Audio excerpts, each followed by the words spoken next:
We are the group of essential health care. নমস্কাৰ মই আজি পুনৰ আপোনালোকৰ মাজলৈ আহিছোঁ আজি আপোনালোকক বিভিন্ন জনৰ পৰা মোৰ তাত ফোন আহিছিল সেইবাবে মই আপোনালোকৰ মাজলৈ আহিব লগা হ'ল আৰু যোৱা ভিডিঅ'টোত মই আপোনালোকক কৰোনা ভাইৰাছৰ প্ৰিভেনশ্যনৰ বিষয়ে কিছু কথা জনাইছোঁ মোৰ সীমিত জ্ঞানেৰে আজি মোক বিভিন্নজনে ফোন কৰিছে যে তেখেতসকলৰ কঁকালৰ বিষ হৈ আছে কিছুমানৰ ডিঙিৰ বিষ হৈ আছে হাতৰ চৰ্জাৰৰ বিষ হৈ আছে তেওঁলোকে ভয়ো খাইছে কৰোনা ভাইৰাছ আহিছে একো কৰিব পৰা নাই ক্লিনিকত আহিব ভয় খাইছে বা হস্পিটাল যাবলৈ ভয় খাইছে তেওঁলোকে কি কৰিব এতিয়া গতিকে সেইবাবে মই ভিডিঅ'টো বনাম বুলি ভাবিলোঁ আৰু যিসকলৰ কঁকালৰ বিষ হৈ আছে ডিঙিৰ বিষ হৈ আছে তেওঁলোকে এতিয়া আগত ফিজিঅ'থেৰাপিষ্টে যি শিকাইছে যেনেকুৱা এক্সাৰচাইজ শিকাইছে তেওঁলোকে তেনেকুৱা ধৰণেই এক্সাৰচাইজ কৰক আৰু গৰম পানীৰ সেক লওক কঁকালৰ বিষ আৰু পুৰণা কঁকালৰ বিষ বহুদিন আগৰ পৰা যিসকলৰ হৈ আছে তেওঁলোকে গৰম পানীৰ সেক লওক আৰু যিসকল ধৰি লওক ক'ৰবাত পৰিছে হঠাৎ পৰি পেলাই বিষ হৈছে তেওঁলোকে আইচ ব্যৱহাৰ কৰক আইচ ব্যৱহাৰ কৰিলে তেওঁলোকৰ বিষ 50% কমি যাব 50%তকৈ বেছিয়ে কমি যাব গতিকে মোৰ উপদেশ এইটোৱে যে তেওঁলোকে আইচ বা গৰম পানী সেক ব্যৱহাৰ লওক আৰু যদি ডিঙিৰ বিষ হৈ আছে তেওঁলোকে আইচ'মেট্ৰিক এক্সাৰচাইজ কৰিব পাৰে এনেকৈ আগত হেঁচিব লাগিব হোল্ড কৰিব লাগিব 10 ছেকেণ্ড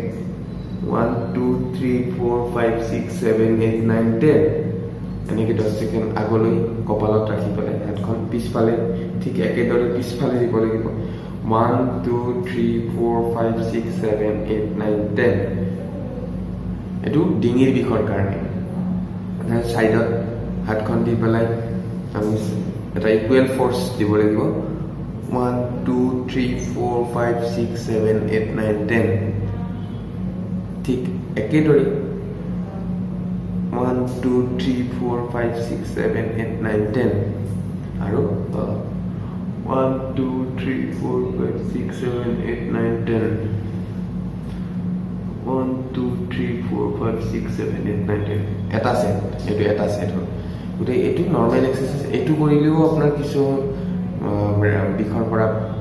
হেৰি হ'ব আপোনাৰ 50-60% কমি যাব ভিজিয়া ষ্ট্ৰেচিং কৰিব এইটো এনেকৈ ডিঙিটো তললৈ ছাইডত চাব একেদৰে এনেকৈ 10 ছেকেণ্ডকৈ 10 বাৰ কৰিব তেতিয়া আপোনাৰ ডিঙিৰ বিষ ভাল হৈ যাব ডিঙিৰ বিষৰ কোনো চিন্তা নাই এইকেইটা কৰিলে ডিঙিৰ বিষ ভাল হৈ যাব আৰু মই পিছৰ পৰ্যায়ত অহাকালি বা তাৰ যেতিয়া সময় পাওঁ কঁকালৰ বিষ কেনেকৈ আপুনি নিৰাময় কৰিব এই কৰোনাৰ দিনকেইটা পিছত যদি আপোনালোকে ইচ্ছা কৰে ফিজিঅ'থেৰাপি ক্লিনিকত আহিব পাৰে ইয়াত কৰোনাৰ কোনো ইনফেকশ্যনৰ চান্স নাই আপোনালোকে সম্পূৰ্ণ প্ৰপাৰ গাইডলাইন মতে